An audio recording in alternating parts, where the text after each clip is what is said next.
അഭിനയിക്കാൻ അറിയുന്നവരാണ് ജീവിതത്തിൽ വിജയിക്കുക. സ്നേഹിക്കാൻ അറിയുന്നവര് തോറ്റുപോയിട്ടേ ഉള്ളൂ. ഈ വീഡിയോ മനുഷ്യരായ നമുക്കൊരു പാഠമാണ്. ഈ 3 പക്ഷികളെ മനുഷ്യരോട് നമുക്കൊന്ന് തുല്യരാക്കി നോക്കാം. ആദ്യം ഒരാൾ വന്നു. അദ്ദേഹം ചുറ്റിനും ഒന്ന് നോക്കിപ്പോയി.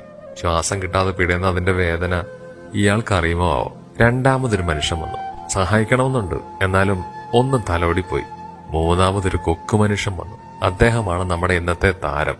സ്നേഹിക്കാനും സഹായിക്കാനും ഒരു മനസ്സുണ്ടെങ്കിൽ നമുക്ക് ആരെയും രക്ഷപ്പെടുത്താം. നമ്മുടെ മനോഹരമായ ജീവിതത്തിൽ നമുക്ക് എന്തെങ്കിലും സഹായിക്കാൻ പറ്റുമോ എന്നുള്ള കാര്യത്തിലാണ് നമ്മൾ നോക്കേണ്ടത്. അല്ലാതെ വെറുതെ നമ്മൾ ഒരുപാട് ജീവിച്ചിട്ടൊന്നും ഒരു കഥയില്ല.